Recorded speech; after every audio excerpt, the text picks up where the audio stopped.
enough people were listening to the podcast, especially early on, that like it played a role in me getting to like facilitate infinite play like all over Europe. Like all these people were like, oh, I know you from the podcast. And like, yeah. And I made all these friends and people who gave me places to stay. It was like amazing. And then I found recently, I was like, oh, I think I'm starting to do the podcast as much as I love the conversations, but I'm like, I'm wanting to do it so that I keep having like people knowing who I am so that like I can do my things. But I'm like, it doesn't feel like the best way or reason to like keep going, even though like, even up until now, the ones that I've recorded have been like amazing. So yeah, I've got like maybe 2 or 3 more that I've recorded, and then I think I'm gonna like tie a bow on it. But you never know; things can always change, and I could come back and do something else. But I do have to say, it's actually really nice to like be on like this side of the microphone at this point after doing so many. Yeah. You were saying before we came on air that you always feel so you never really felt so nervous right now or these days because you've done so many hours interviewing people that now it's just like, oh yeah, it's super cool. And then when we're going through the spiel before about, this is important and that's important to know and don't worry about this. And you're like, oh, I didn't even consider that. That was Yeah. When you're like, when you were like, oh, like, if you say something that you don't really want out there, like we can edit it out, or like, feel free to ramble on, and we can change it if you want to change something, and it's also, you have the last word. We don't even need to put it out there if you're unhappy with it. And I was like, it didn't even occur to me. Like I just like I gladly just chat. The thing I was the most concerned about was like how distracting my sty on my eye was going to look if you put out video. That was the only thing I was like, oh man, are people going to watch this and not be able to listen to anything because like this thing is funny. Speaking to them from my left eyelid. We can edit that in too if you want. Yeah. Funny. When you were doing the final podcast recording, did you know it was the final one? Yeah, I did. It was just the other day, and it was with this woman named Latasha Barnes. Do you know who she is? No, I don't. And you should totally know who Latasha Barnes is. She's fucking awesome. But I knew kind of going into it that I thought I was like done. And of course, being like, I'm done. I'm chatting with this person. I'm like, how can I stop doing these? This is amazing. Yeah. But it's like also this time it's like, hey, like sometimes I say, like when I do infinite play, did you ever watch the show How I Met Your Mother? Do you remember this show? No, sadly not. No. Well, there's a show, and there's this line that they always said, they're like, nothing good happens after 2 a.m. It's the idea of like, you got to go home eventually. Yeah. Even if you're in the middle of the party, it's like 2 a.m. It's like, okay, like we built to our ending here. So it's a little bit of like, oh man, it's 2 a.m. Wow. Like, of course the lights are on and people are dancing, and it's like, oh no, it's the right time. But she's awesome. And it made me really like excited to get to end on one that like was really exciting, and speaking to somebody who's talking to a part of like dance culture that I don't know a lot about. Like she comes from authentic jazz and house and Lindy hop. And I would say it's like a cultural ambassador in some ways of those forms. And it was just super enriching to get to like speak to somebody who's like, yeah, talking about like relationships to movement beyond just like, this is going to make me better. That it's like, oh, like, this is why this matters. This is where these things come from. This is why people do these things. You're like, oh, okay. So it was a cool one to be like, oh, this is a proper ending. But I guess I'm also now spoiling it for everybody. Yeah. I know Get it out quick. I don't have a mountain of listeners. I know I've got like some devoted people out there, and some people like listening to some podcasts rather than others. But I do hope that some people feel inspired, because I will leave them out there to like dig through the library and take the risk to listen to some of the names that they don't recognize, because they're some magical ones. it's always the way with the podcast I've found, and I'm very much a baby, comparative Mhm. especially, but also just in general. Um, and I always find that the ones that you least expect to be amazing tend to be really amazing. And the Mhm. ones that you kind of hype up in your mind, and this is also, I think, in most parts of life, the things that you hype up the most tend to not meet those hyped up expectations. Yeah. And the things that just occur, oh wow. And I think it speaks to your going full circle, your idea of surprise and needing to be surprised through creativity. Hmm. Hmm. Um, I mean, life is a creative act. Life is like the creative act, you know, and creativity is playful, as is life, you know. And I think that there's a real sense of relaxation that I think people can have when we accept some of these things. what would you say to someone that thinks they're not creative?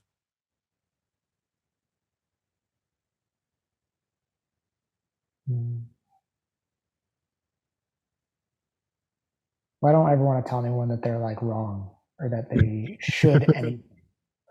You know, there's this great video that maybe it was Emily who sent it to me, that it's just like of this teacher saying not to should all over your students. Did you see that? No, but the word should is very much a big part of my thinking, so it Yeah. resonates. Um, so I wouldn't try to like necessarily be critical, I don't think, but maybe I would just like,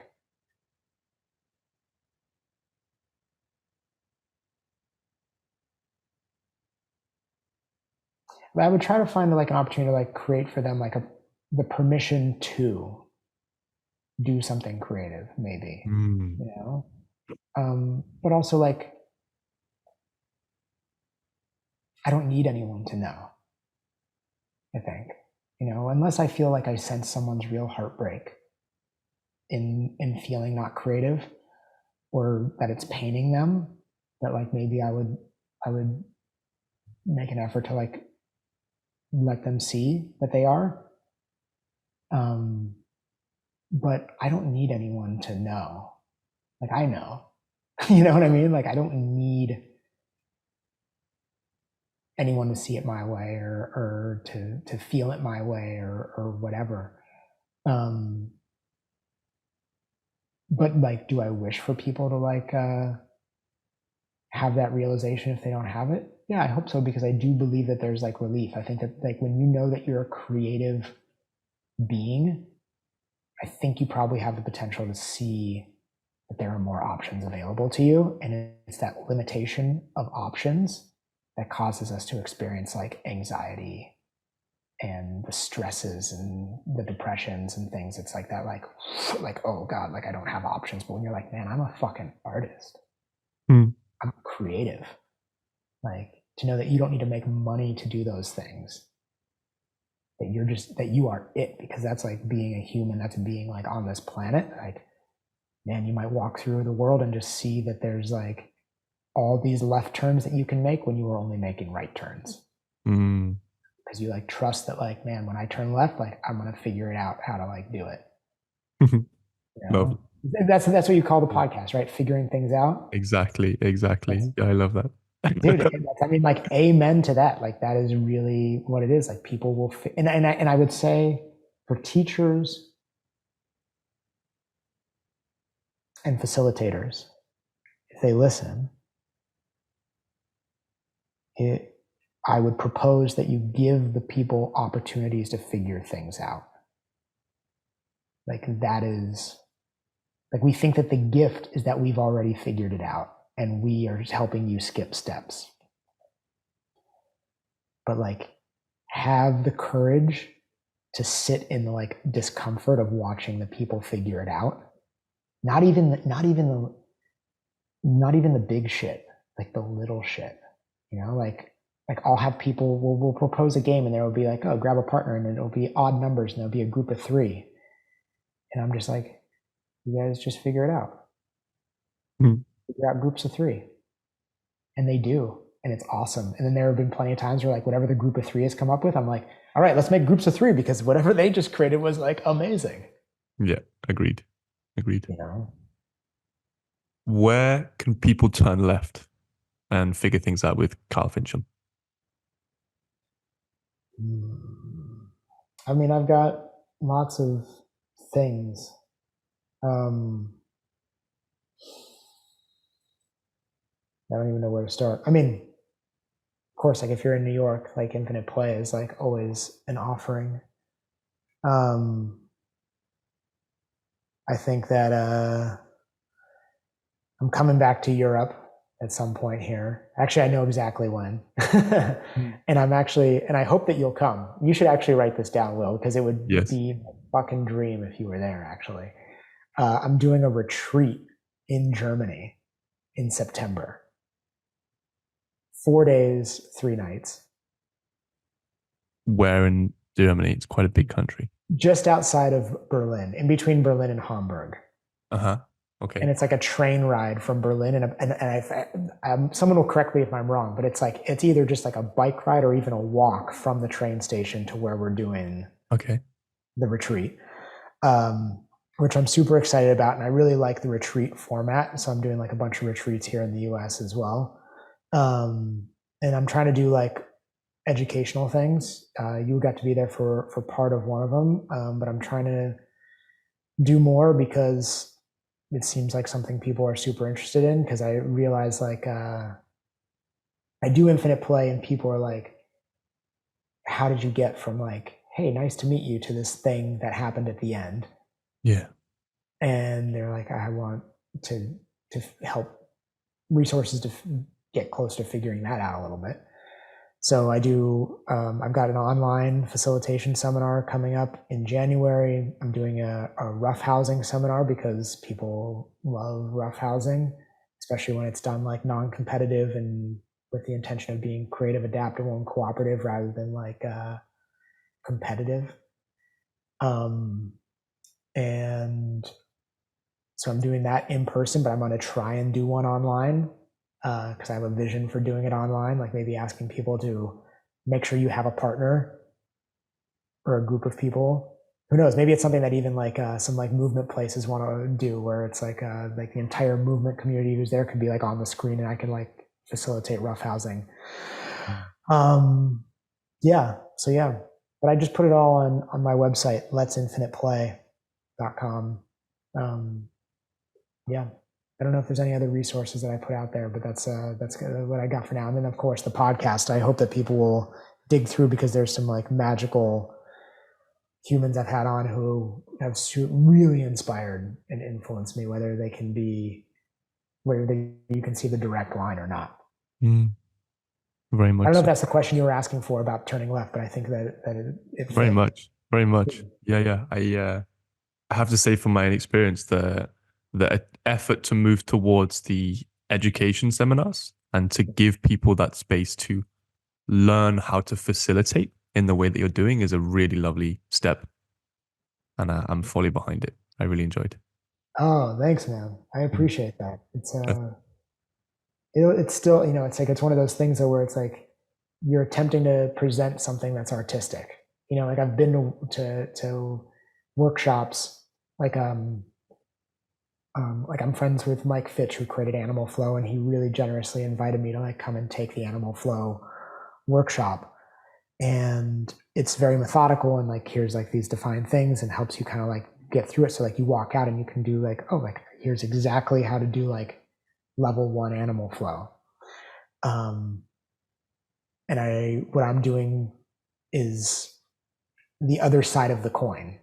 It being like, this is a very artistic endeavor to facilitate rather than teach. Not that one is better than the other, but in this case, it's like the facilitation is very, very, very artistic, like in that moment.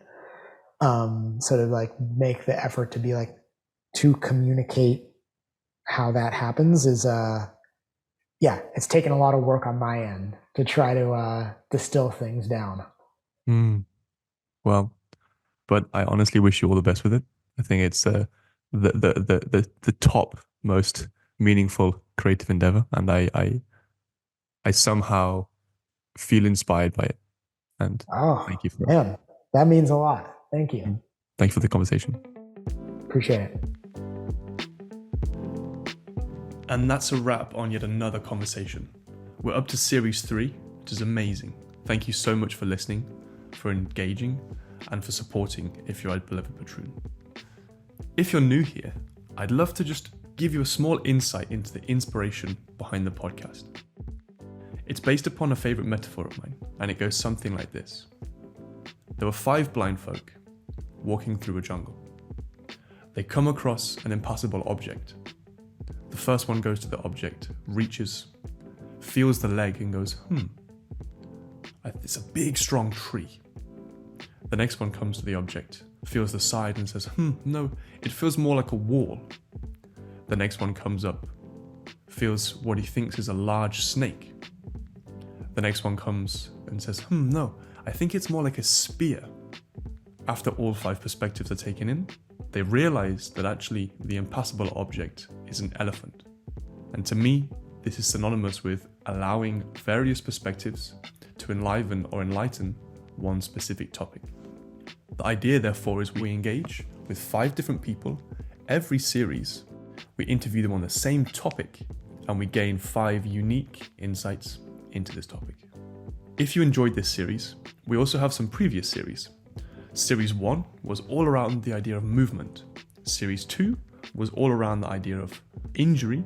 And we also have now what we call side notes, a short form version of our conversations that we share between the gaps in our series.